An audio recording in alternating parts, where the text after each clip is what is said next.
Welcome back, fellow armchair generals. This is Gamer 1745 here with my continuing playthrough of Hearts of Iron 4's World Ablaze mod. We are going to be trying Sea Lion, Sea Lao. I think that's how you pronounce it in German. We're going to see if we can invade jolly old England. I absolutely have no airborne forces, so that is a little bit of a problem. First, before I do that, I want to come over here and unblock that. No, let's go access level, right? And we're going to patrol English Channel. And okay, this is probably a good thing I made a save just before this, because we very much may be coming back. And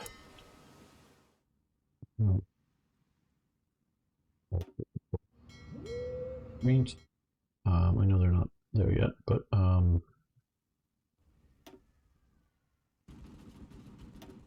let's see what we can do here. Okay, just 10 condors. Well, 10 condors are better than no condors.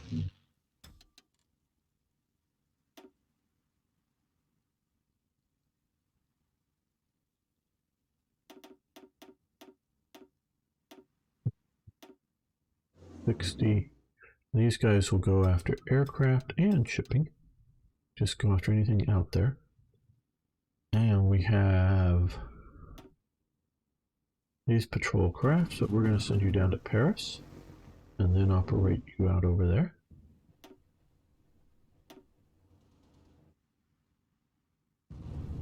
Now, here to Normandy, operate you over the channel. Or hello, Plastic Gangsta. How you doing today? You made it in time to see if we can do a sea lion.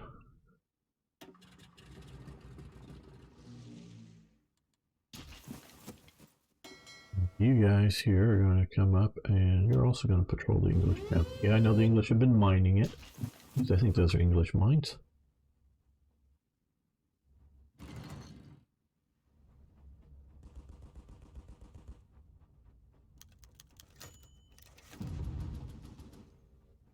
Those portraits in this game does look great, doesn't it? Yeah, the portraits are...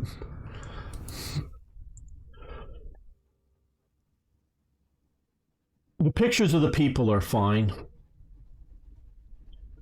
I am a wannabe uniform collector, and particularly when I look at things like Rommel here.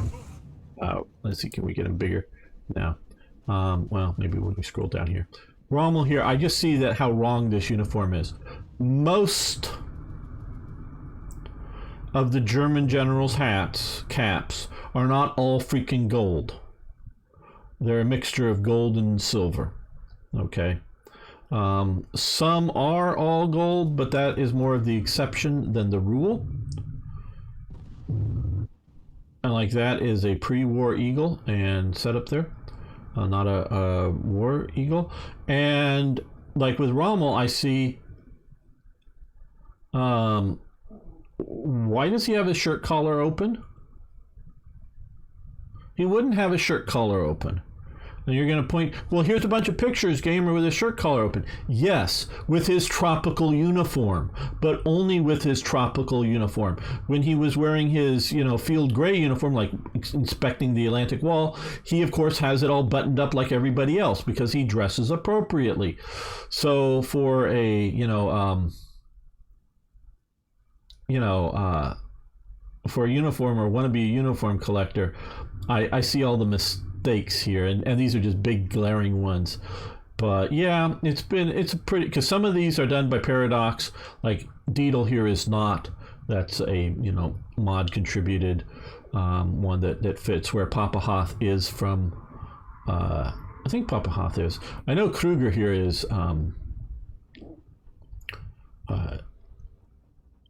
done from Paradox, and they started out wanting to do all the damn SS stuff in gold. And oh yeah, I'm going to take claim. Yeah, I'm the one that at least got Kruger's having it all silver, and also getting them to do the because there's, I don't know if we see him here, but there's another. I think it's Hausa. Is done in army green, not field grau, not the SS gray and gold and whatnot. But yeah, yeah, for that, I mean, they look nice, but for sort of a collector, they're just hey, Extreme Finger, how you doing? Good to have you here. Plus the red flash on most of them would be general staff officers. Well, no.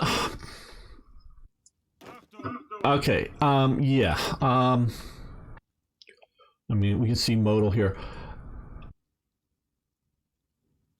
I don't know who is what. Some of these portraits, like Keitel, that would be a field marshal's, which is actually longer than a general's. So it's sort of a complicated thing. I don't know. And there would not be all this gold also on. It would be silver for the, at least a lot of this would be silver, especially sort of the national, the wreath around the national symbol here, which the sort of wings would be silver for the Luftwaffe. It might be having little gold metal things, but on a different background color. Yeah, it's Peter von Bach, defo von Bach. Yeah, where is here? Yeah. So yeah, and Keitel, they've done a decent job, but it's a little overdone with the gold. Yeah, modal. There's Palace. Yeah, we have von Palace here. Is this? Yeah, there's Palace. Because he's already assigned here. Yeah, there's Palace, Kuchler, Lieb, Papa Hoth. Yeah, I mean, it's not terrible, but I really chided them, and they never really paid too much of attention back when I'm spilling the beans from my time in the Paradox beta test forum. I go, look, it takes me 30 seconds to type in one of these generals' names and then color or something, and pop up with a period, not a colorized, but a period color photo of them that you could just sample all the stuff and do it right. But no, they wouldn't even take the time to do that. So, well, they're taking, well, a lot of these, I think, are photos that have run through a sort of portrait version of it, or something that makes it like painting. Oh well, yeah, I know, but why not do it correct? God. Well, let's change this to avoid, but I've assigned some fleets here. Hopefully that will stop some of this damn supplies going through here.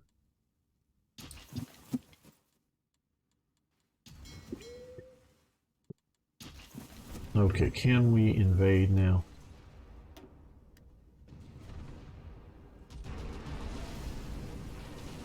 Don't have 50% naval supremacy yet.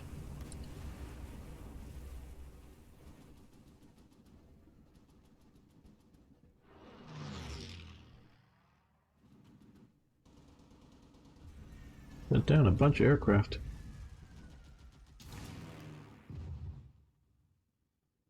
This whole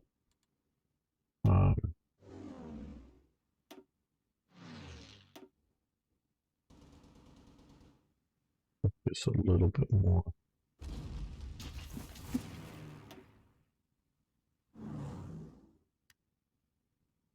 Gonna win the war. Okay, we got the air battle here.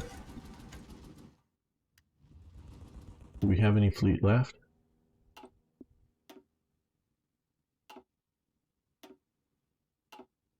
lost 7 submarines. Lost a submarine. I don't know that. I think we may go back and yeah, look, we've lost one of these. Not that one. Not that one. Yeah, I don't think we're going to be able to achieve a sea lion here. No, this is the sea lion episode, but we've been losing a lot of air. I mean, a lot of air. Come on. Will you just give me the same thing over and over again?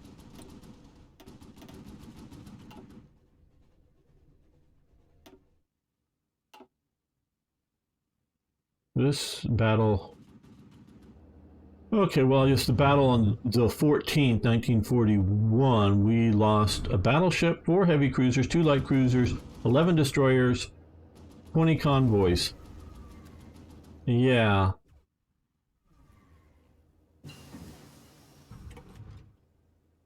I don't think Sea Lion is going to pull off here. Guys, I really don't think so. Well, I had a plan. I have a preparation for that. Yeah, hello, Suitor. Yeah, the Kriegsmarine went down. That was the bulk of it. I mean, it wasn't I didn't put every last little thing, and there was still these guys, and yeah, there was still these guys over here that I could have, but that's just Schleswig, Holstein, and the Schlesien. I mean, you know, these old coastal battleships probably wouldn't have changed much of the outcome here. Okay, let's see. Is it? Yeah. Yeah, okay, we did take out 2 destroyers and a frigate in that operation, and 40 swordfish. Yeah. Yeah, no, what we're going to do here is try more aircraft above the channel. Even we've lost the fleet. It just went down, Arno. It just went down. Yeah, missed a chunky naval battle. We didn't see it live here. Okay, we're going to go back to decide here. And we're going to decide to, yeah, Sea Lion, the Kriegsmarine ended up on the bottom of the channel.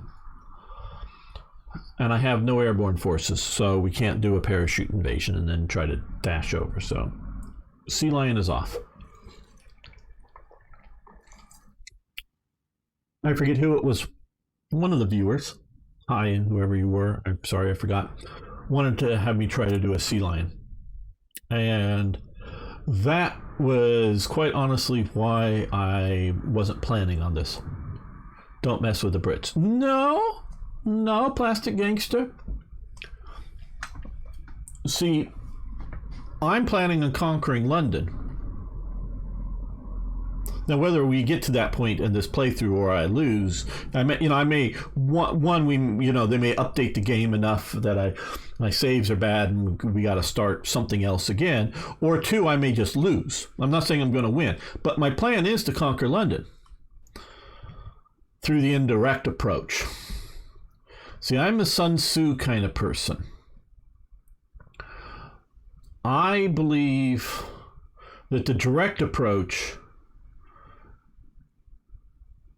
is almost always the bad approach. So we are not going to go with hello, Hollow Charmander. I'll just call you Hollow, I guess. Okay, good to have you back here. So it's the way to get there is indirectly. So what we're going to do is, instead of doing Sea Lion, because this is the Sea Lion episode and we failed, so we're going to trash the plans here. We're going to grab all of von Lieb's army. And you see what I mean here by we need to get Bulgaria having fun with us, so put Romania on our onto a more important front. We're going to send you down. We'll send you to Bucharest, and then from there we'll send you in different directions.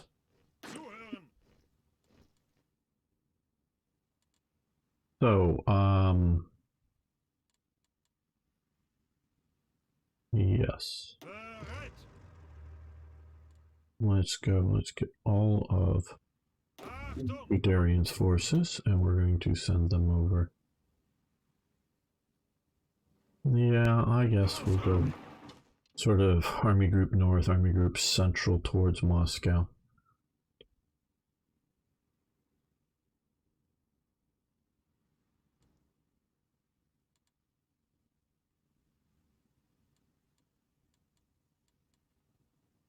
What happened to my...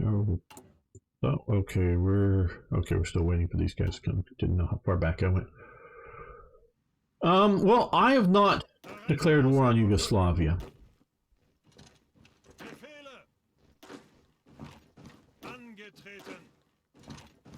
Italy has not declared war on Yugoslavia.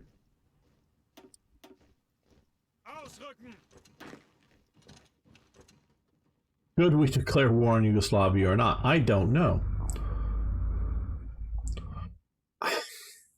Like I was talking about, is it better to not declare war on them? Are they going to give us enough benefit that makes it worth declaring war on them? I don't know.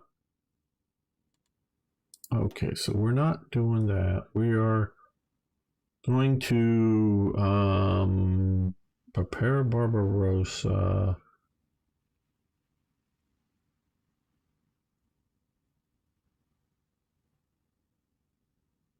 Let's prepare 7 days. Prepare Barbarossa. Still just April, so it's not too late to do Barbarossa. But I don't know if we have enough forces to do it. Okay, Papa Haas.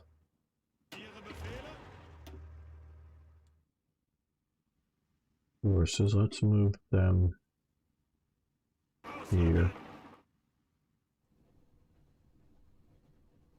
I mean, you get more resources and remove a possible front for the Allies to invade you from. Well, but are the Allies going to invade us from there? See, they're not like going to invade us through Turkey, so I don't need to worry about Turkey. I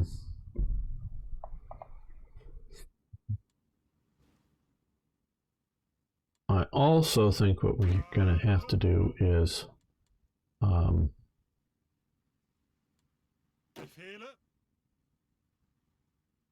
you're going to need all these guys on the eastern front here.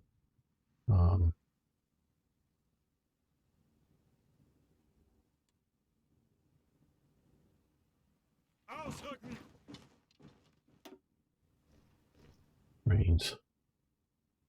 Well, let's move it to on trains, yes. That will leave somewhat skeletal forces here in the west, I know.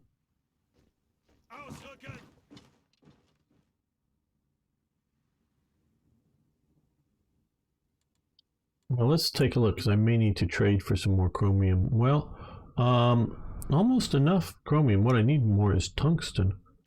Now let's get that from Portugal.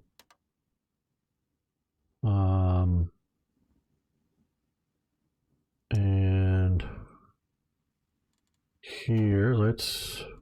Oh, we went back in time, so I have to redo some things that I had already done. Just because, and if you watched the earlier episode, I specifically made a timeline split back here to try a sea line. Okay, that's what I was looking for. Reopen trade with Sweden.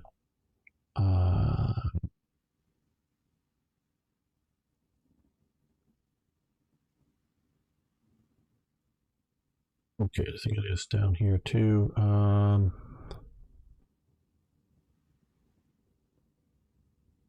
In 50 days. I think we'll just reopen trade with Sweden instead. Hello, Stalin. Killed a few million people today yet?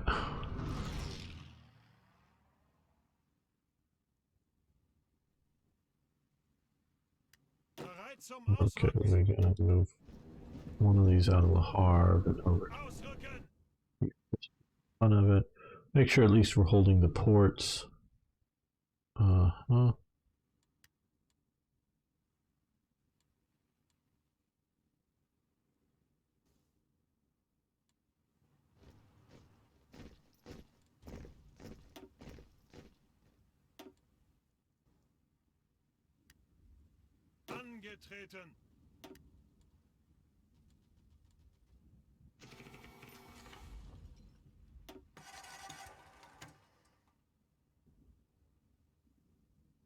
A few more days.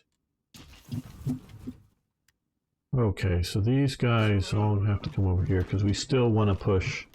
We're still using elements of Rommel's force to push in the Middle East.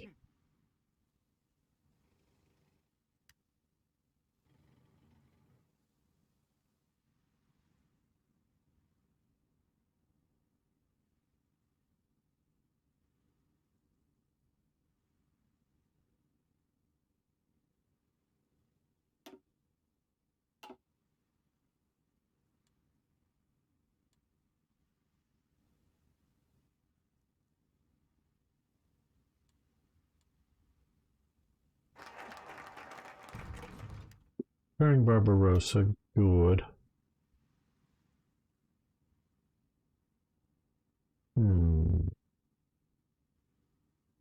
42 days, yes.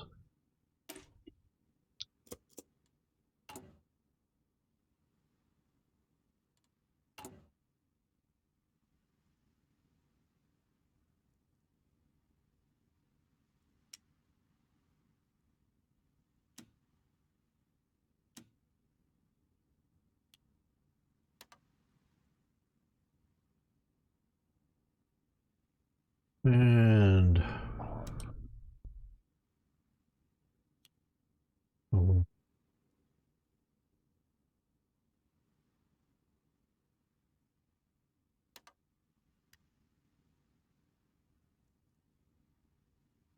do that. Okay, a little better balanced.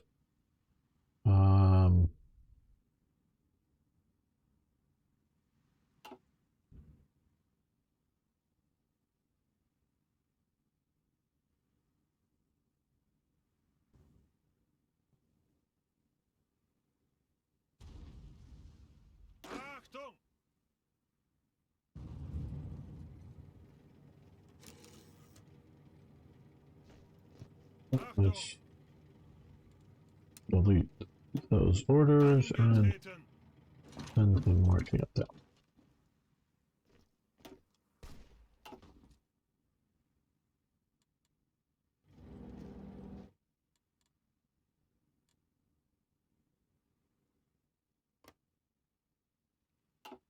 Still Vichy.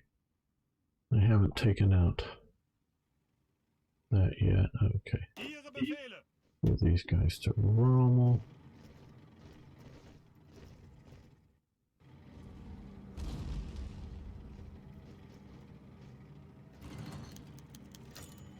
These two divisions. We're going to plan invasion there to here. Does this still have special rules about yes. Oh, Suitor, yeah. That's one of my grievances here, because we're at 46% economic fatigue. There are a few things I could do to make it less. I think this is overdone for the time scale. I think they're watching too much TIK or TIC or however you want to say them. Although I generally agree with, I think he takes it a bit too extreme. I generally agree that capitalism is the best way to organize up an economy. Free market capitalism, meaning capitalism that then goes from a free market to then a monopoly, whether it's a monopoly like in oil or a monopoly on the internet or a monopoly. That's no longer free market. That whether the monopoly is a government monopoly or a privately held monopoly, any company that is definitely getting over 60% of the market is a problem, and it's becoming not good.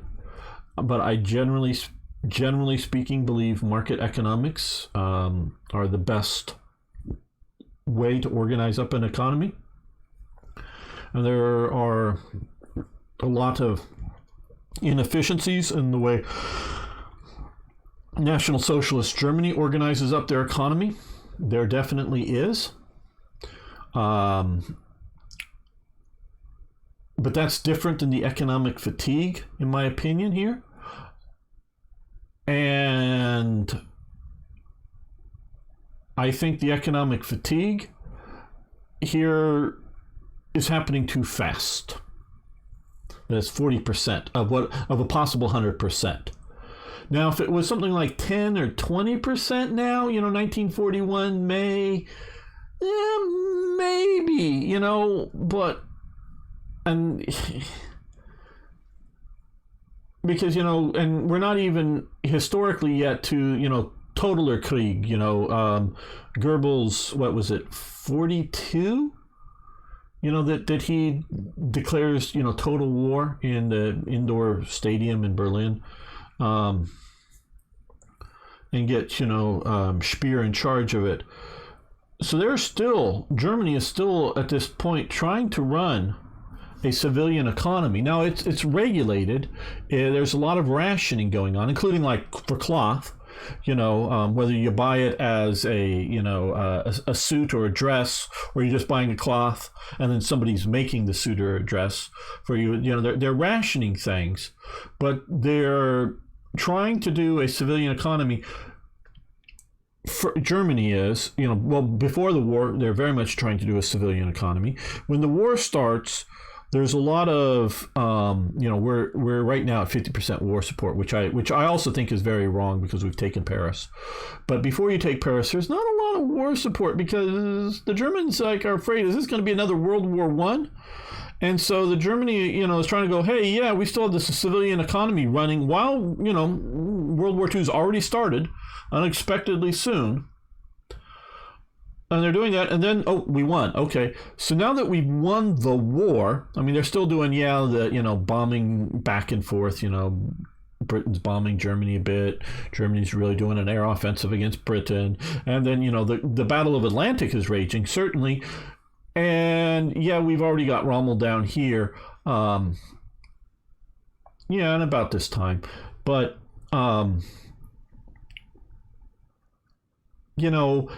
a lot of, 1940, early 41, before the invasion of the Soviet Union, there's sort of war out on the periphery, way out in that desert. And we've got a couple of divisions out there with Rommel.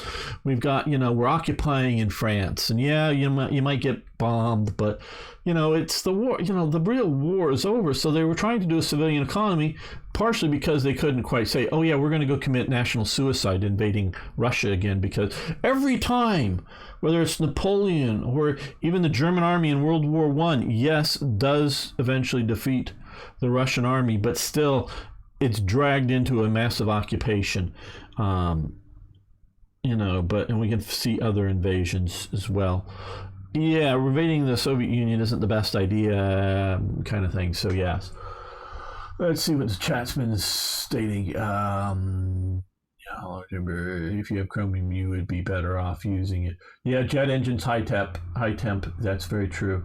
That was the biggest problem. German jet engines were very good in design, but they couldn't take the heat. So the number of hours they could, function, turned on was very short.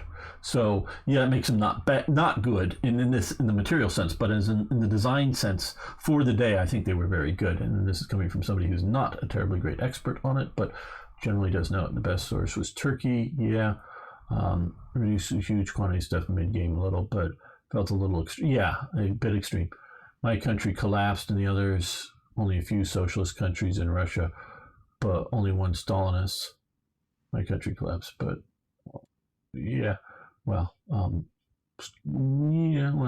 Stalin was Stalinist, of course. In the Japanese mod about the Axis winning World War II, Stalin is in field hit my dudes. Okay. Free market is without a doubt the most productive system so far. Yes, absolutely. It has its problems. There's no perfect system.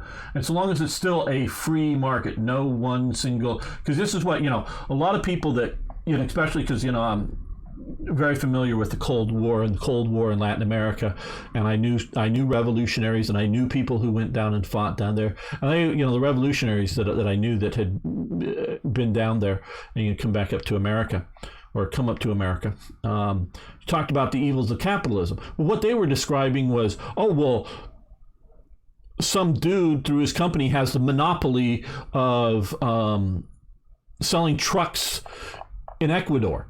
So no one else could, like, or whatever, I don't know, I'm just picking this out, but like one guy who owns a company is the only person who's allowed to import trucks into Ecuador. That is not capitalism. That, yes, they're capitalists and that they're people with capital, but they're complaining about controlled economies with lots of different monopolies within them, or duopolies, maybe two guys that can import trucks or something, but or whatever it might be. And so a lot of the criticisms the socialists use against capitalism or capitalists are really not talking about free market capitalists. So yeah, let's continue down, trying to catch up with the chat here. I do pay attention. I thought he would announce was it in 43? Sorry, unless I'm looking up some of the stuff, Plastic Gangster, I'm not always good with some of the dates. We have to invade trading partner. Now rise up, break the storm loose. Okay. Build Gujomos every 10 hours due to lack of equipment. Absolutely. Yeah, well, protectionism is also an element of it, but it's not protectionism if you don't produce trucks. See, this was importing, and I forget some of the details. Like in Nicaragua, before the communists take over, the Sandinistas take over, it is like that some rich person in Nicaragua will talk to a truck manufacturer and get the dealership for the truck manufacturer to import the trucks, but then get it legally set that he's the only person that gets to import any trucks. So that isn't protectionism. Protectionism is, hey, we produce one model of truck. We don't want foreign competition. So we, whether you ban it or you highly tax the importation of other trucks. So, yeah, that's a bit. Protectionism is protecting a local industry or local active business of some sort, where this is just simply, different monopolies. And this is why I'm not Catholic, but I was going to say our current Pope, but the Pope, at least the one in Rome, there are other popes. He comes from, I believe it's Argentina, so he views capitalism, unlike John Paul II, who was Polish and who went through socialism and viewed capitalism as a very, very good thing. He views capitalism through the sort of Latin American experience with all of these, monopolies and oligarchies controlling businesses and stuff. So he sees it not the way it functions in North America or much of Europe. So yeah, they're the sports class. Okay, February 43.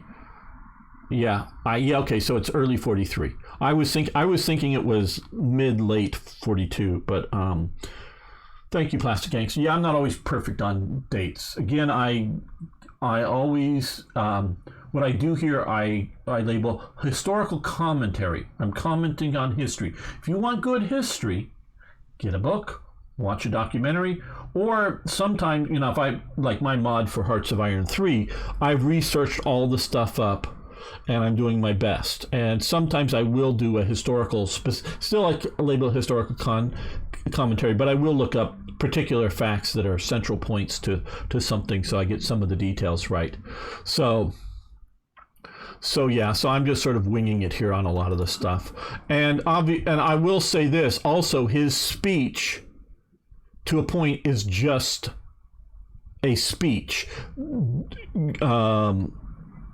In stages, Speer is already moving it into, the total war of the dates. I got it.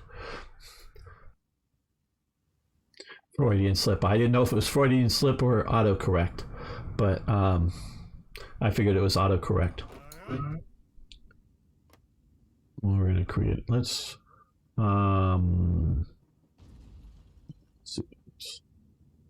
select these guys again. Let's see if I can select the general here. And we're going to do new theater. We're going to do, yeah, we'll just leave it there.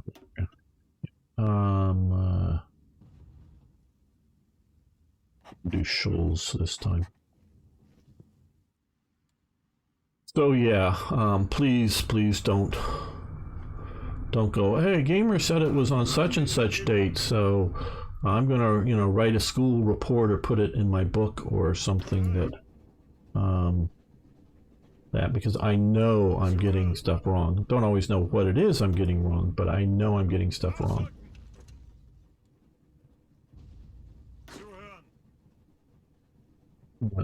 Let's start.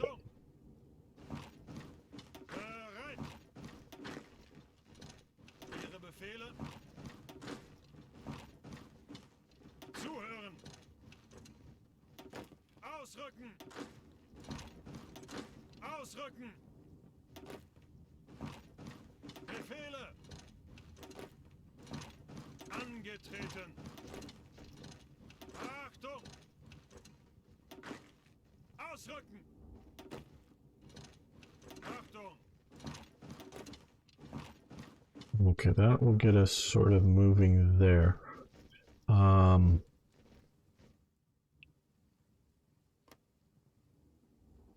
Let's move all of Guderian's force across the river here.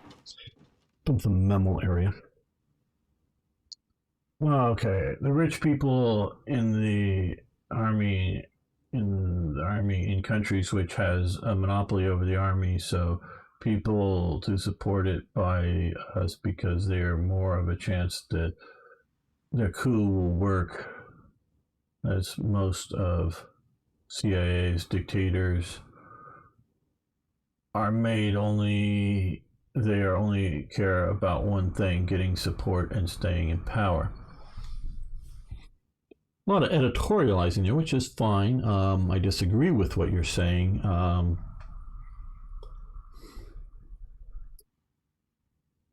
Yes, dictators want to stay in power, but I don't know of a single politician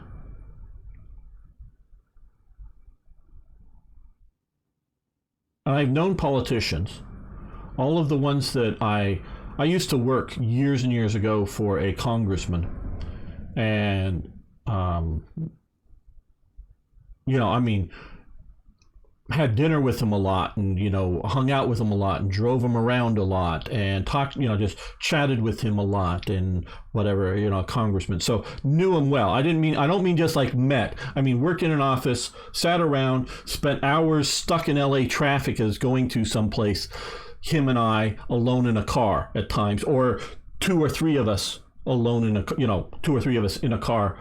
With him and whatnot, so just in times just hanging out. So, and I met and got to know a few other, because of this other congressman here, but really knew one, really knew him,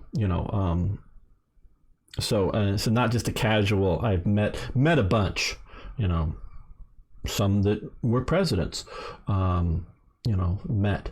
Got photos with some of them. And some of them I didn't get photos with, but shook hands with. So yes, including presidents of the United States. So, and the one that I shook hands with, I don't have a photo with shaking hands, but I did with Bush the Elder years and years ago. Sort of gives you a time frame. But like I say, I knew one well.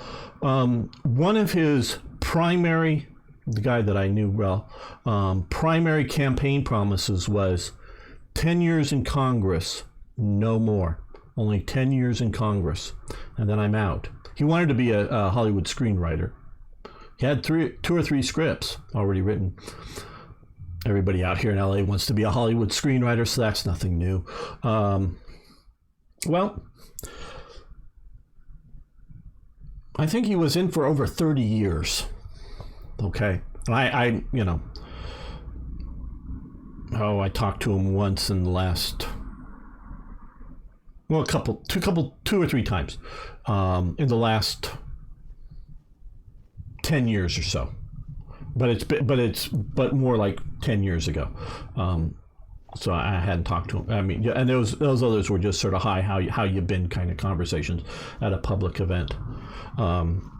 So yeah, no, his basic campaign promise of 10 years and no more, and that's no more. Yeah, so I don't know of a democratically elected, so you can talk about dictators. I'm not saying they want to get thrown out of power. I do believe,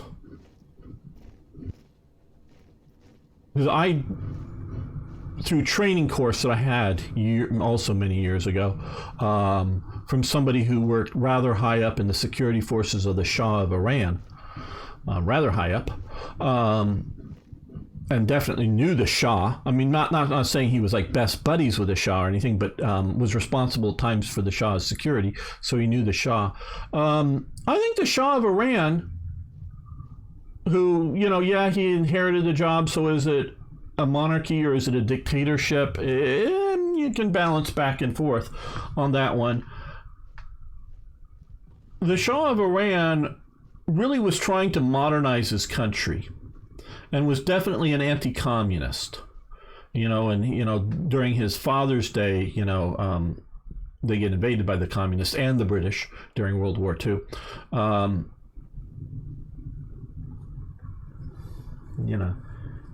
At a fundraiser, I met the current claimant to the Shah of Iran years ago, because of other reasons.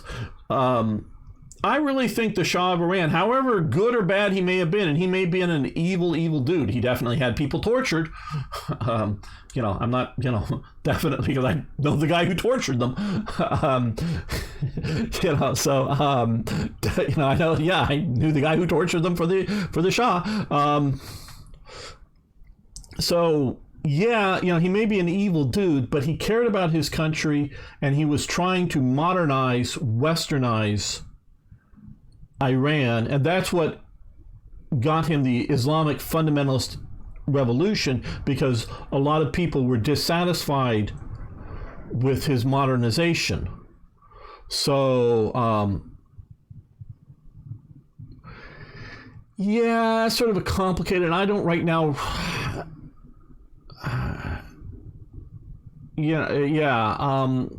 Reza,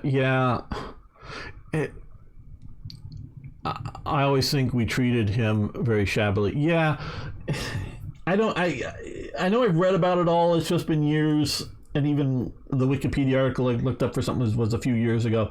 I really can't talk well with just the installing of the Reza Shah before during World War II, or the one that was ruling then and coming up. And I know there's the I forget the name of it, an oil firm that was like something Iranian oil that was sort of a British company and whatnot.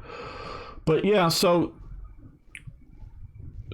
you can, because like the guy that I talked to, he said it totally, the guy I talked to knew Ayatollah Khomeini because he had him in his jails for a long time and would sit down and have conversations with them in the jail to try to figure out what's going on with them.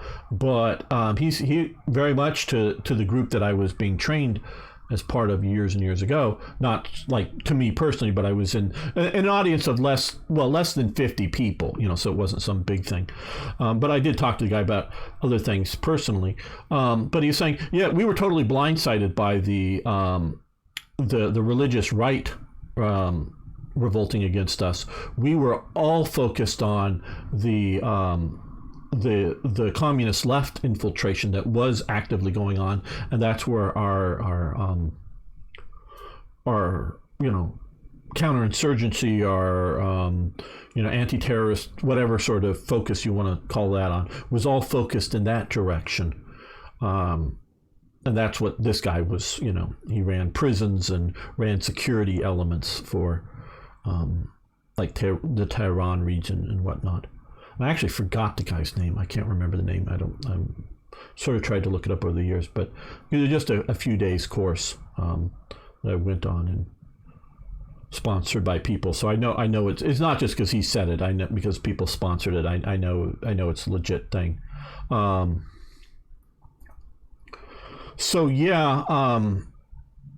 not all. So, yeah, of course they wanted to stay in power, but all politicians want to stay in power.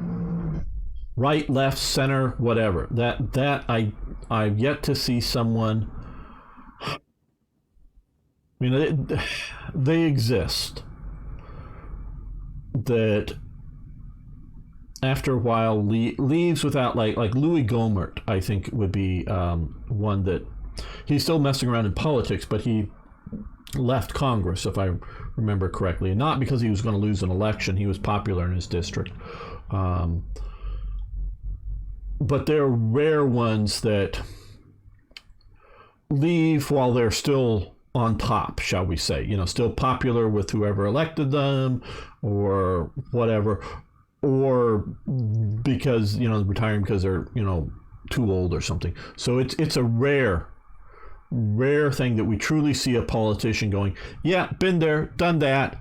I want to go do something different, and give up whatever direct power they have. Okay, remember that the ruling Middle Eastern state, you have to cut your cloth if you do not torture and imprison. The other side will. Absolutely. No, it's more the world. I'm not, the Saudis are just as bad, if not worse. Yes. This is what I'm saying, and yes. The guy didn't actually come out and say, I don't know if he ever came out and say he tortured people, but he talked about the people he had in prisons. Showed us, because in the olden days, they were slideshows, actual slides and projected up onto the screen. Slideshows, and he was using that to go over and training us about things. The security matters and whatnot, but from a Middle Eastern active perspective. So, yeah, it's a really rough neighborhood. And so, I'm not like going crying, the Shah was evil, he should be gotten rid of. Well, he may or may not be evil. I don't know. Because I never really met him. And like you say, it's a rough world. So I'm not trying to defend any of the actions. Well, are you still at sea? Maybe let's go to port. Let's go to Danzig. Let's how do we keep forgetting how to okay, right click. No? Oh, now it's move to location. I want to move location. Move to location.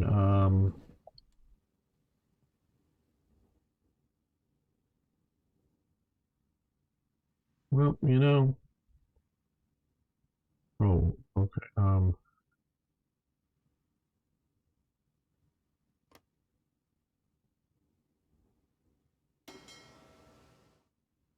Okay, click this button. Oh, it's these guys. Okay. Yeah, you go to port for now. We don't need to burn up fuel.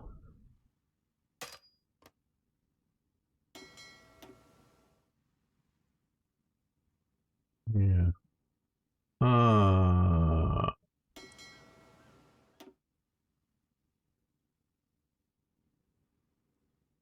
Focus where we are. So yeah, I'm not going to try to defend that. Oh, he's some moral paragon, or I want him ruling my country or whatever. But the Shah.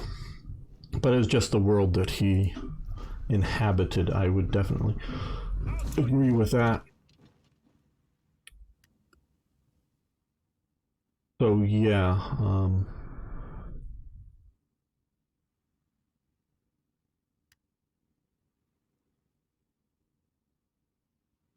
I am a. Let's see what Plastic Gangster says. If we had supported the Shah, would have had a tool, or would have had a tool against the Ayatollahs today. In fact, I very much doubt that Iran would even be Iran. Well, okay. No, because I remember the situation back then. I remember it happening. The Shah leaves Iran to get cancer treatment in America. He is sick. And that is when the coup happens against him. And there's sort of an early coup and a later coup.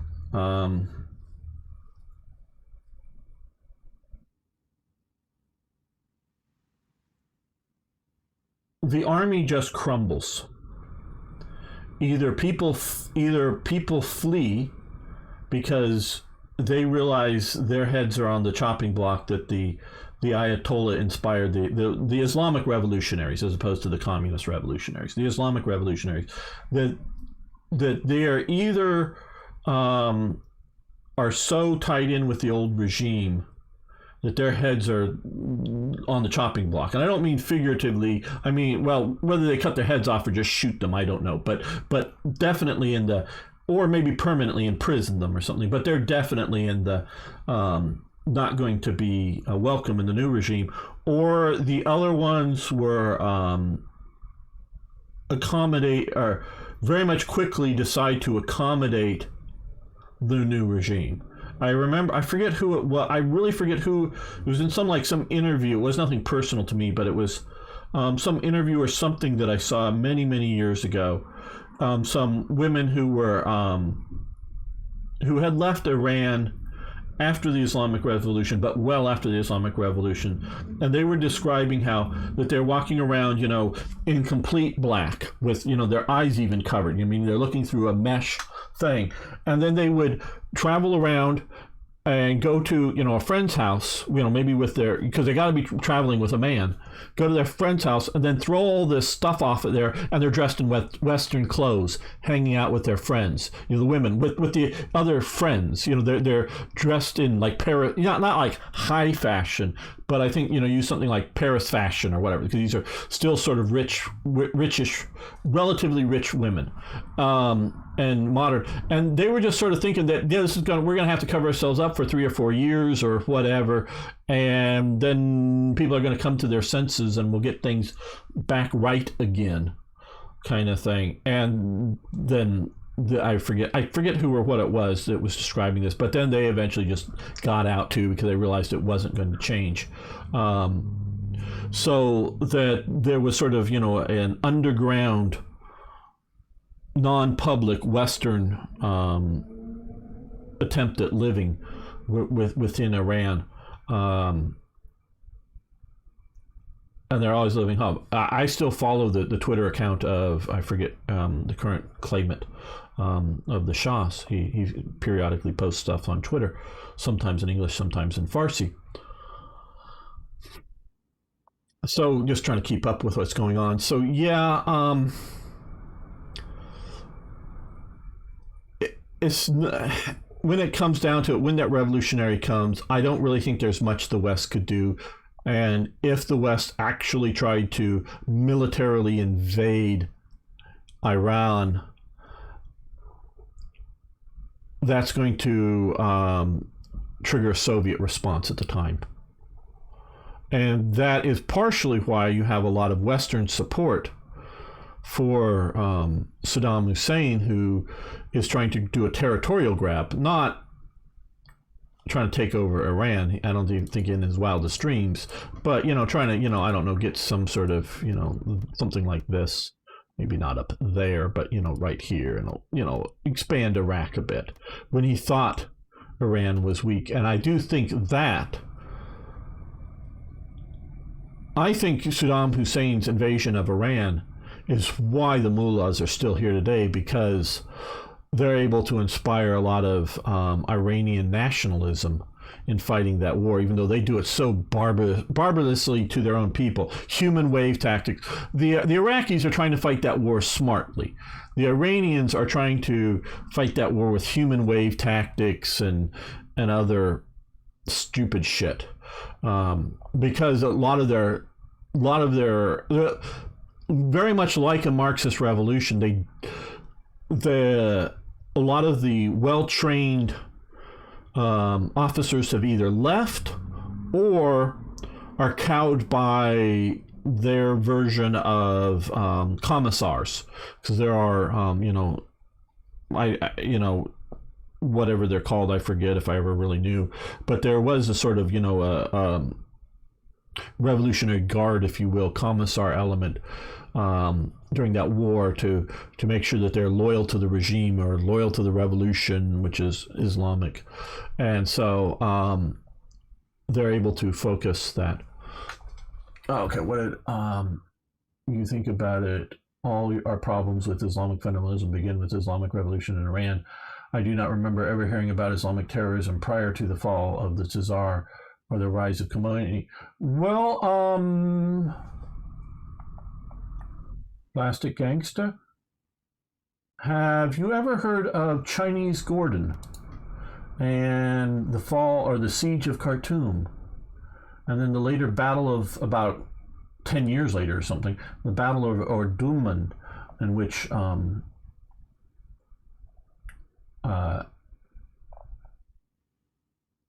down here, except Israel, I presume you're going down here. That was all Islamic terrorism. The Mahdi, the whole Mahdi thing is Islamic fundamentalist terrorism. So the British were fighting that in the 1880s, 1870s. Yeah, so they were doing that. That's Islamic terrorism. There was a jihad in Islam, and I would say it was terroristic in elements of it. There was, the Mahdi, and then there's the Mufti of Jerusalem. There was a jihad proclaimed and fought. And let's see, there was this guy, his name was, T.E. Lawrence. You may have heard of T.E. Lawrence.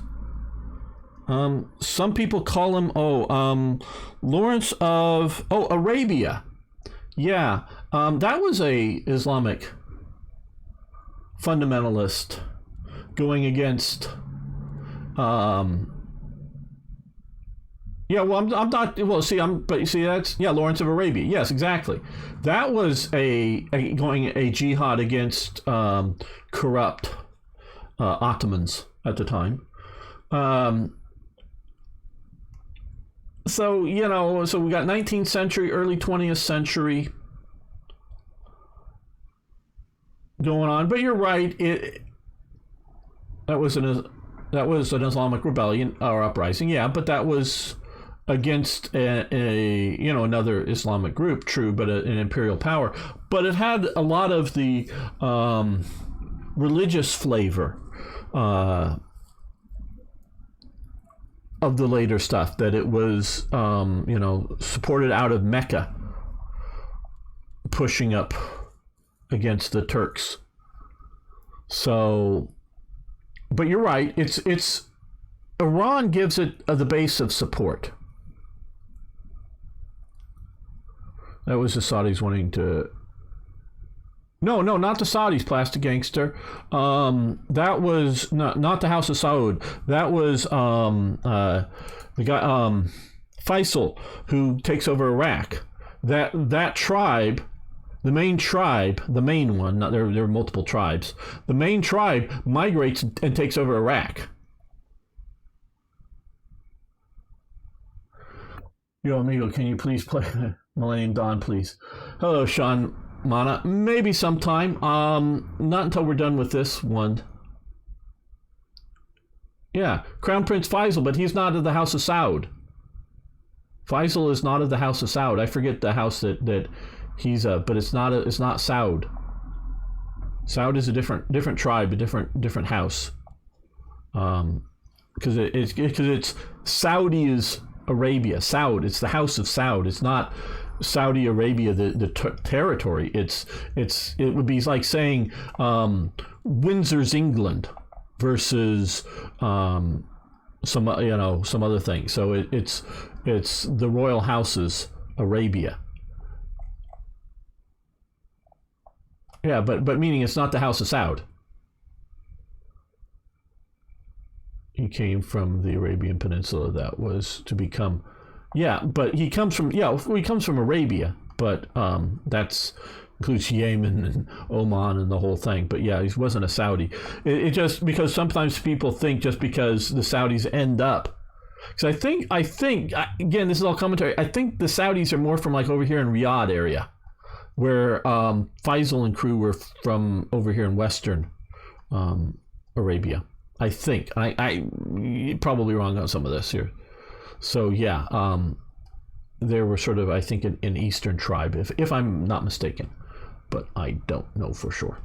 I start saying too much and I'll prove that I'm wrong. Okay, so we're going to continue with this here. Still got time. Probably not enough forces, but we will see. Okay, you guys join here. Okay, so now we have a little more force to push north. Let's see, deployable units. Nothing really. Oh, did we get? No, or is it still that? No, still, okay.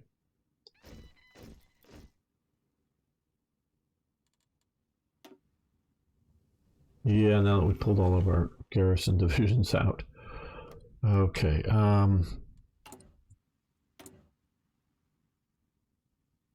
let's see. I'm still not sure the best way to do all of this. Free France, civilian oversight. Okay, we're not going to do that. Let's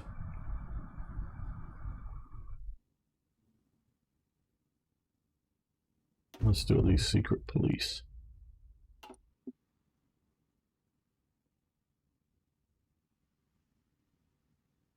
Yeah.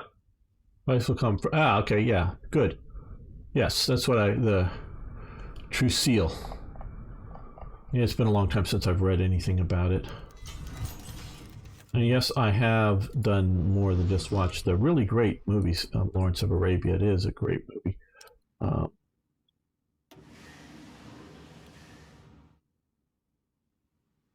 Okay.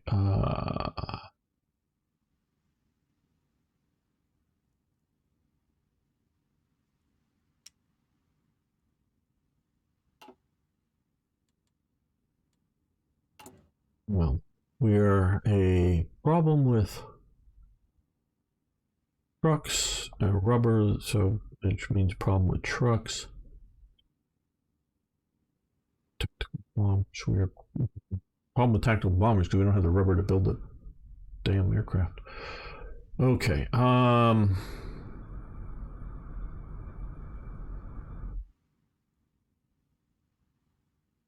Well,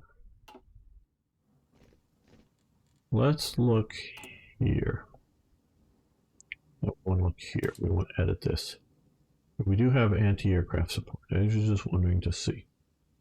Okay, so we do have that. And currently we have enough anti-aircraft.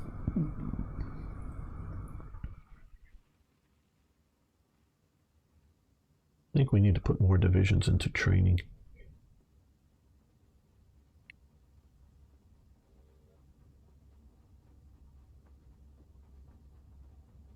We could do more rocket artillery, maybe. Let's see. Yeah, rocket artillery looks fun. Don't know. Do we have any in production? Yes, we do. Let's go for that.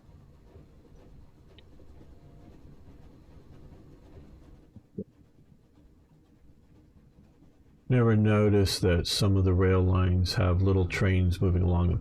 Yeah, the rail lines, the trains moving represent. You notice they move toward along where there's actually sort of supplies being moved. So it represents actual supply movement. Now that's one thing I either need to go a lot more slowly in playing all of this or have staff officers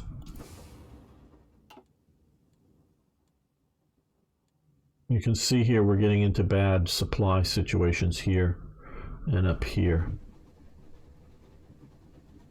but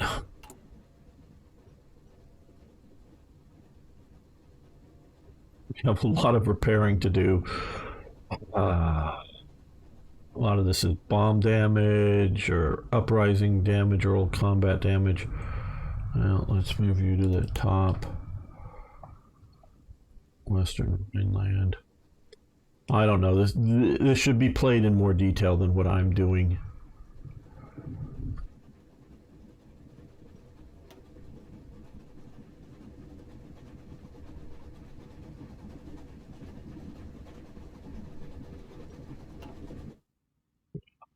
So that gives you an idea of the supply situation, and we're probably going to have problems once we get too deep in here.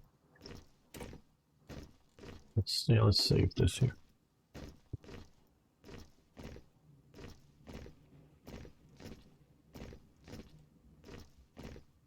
Okay, guys, we're going to keep the live stream going, but I think we're going to end this episode here. Just that was the sea lion episode we've just concluded with a complete and utter failure of being able to control the English channel, which is what I thought was going to happen, but I wanted to give it a shot, so we tried it, and then I went back to earlier.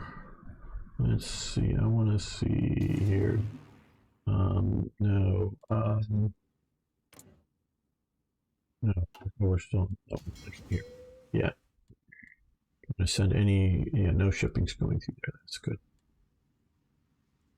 Now.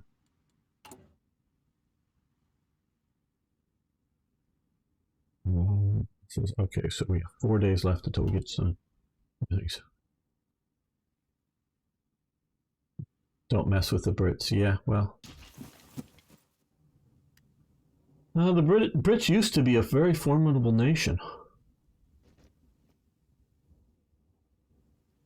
Last time significantly they did anything on their own was the Falklands Islands. Has any British leader been significant? Very good. The Swedish government has complied with our arrangement. Listed embargo. Good. Okay.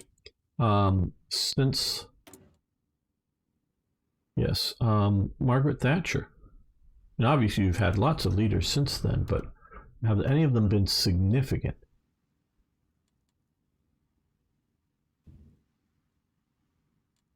Don't know if they have. John Major certainly wasn't. Cameron wasn't. Boris Johnson? Significant? I wouldn't say he's a clown. Nice buffoon. You know, America had the guy with the crazy hair, so Britain decided to get a different guy with crazy hair to govern them, just because crazy hair must be the way to go, you know, following the American fads. So, yeah. Okay, so we now have these guys down here, and we're going to help them out all that we can by basically doing all that we can, which is to send in some aircraft, which is what was done historically. And we're going to come up over here, go for them, and we're going to also send some fighter bombers because we have some of those.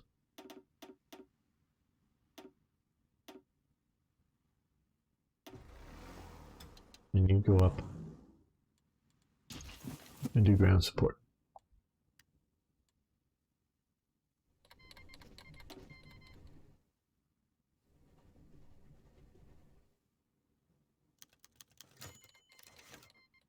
Okay, hit pause because otherwise we'll have a lot of pop. But okay.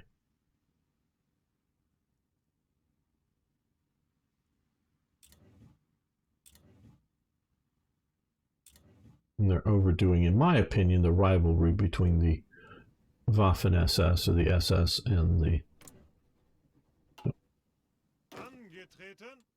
the army, but that's my opinion.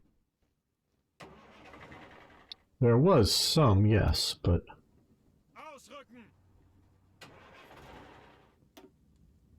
I think this is way overdone.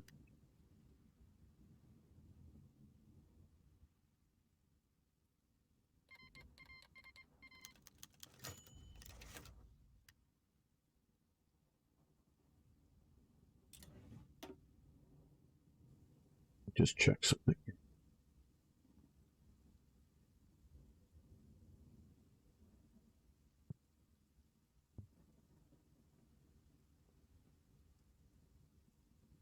Just checking how one of the recording things looked. Right. Okay, so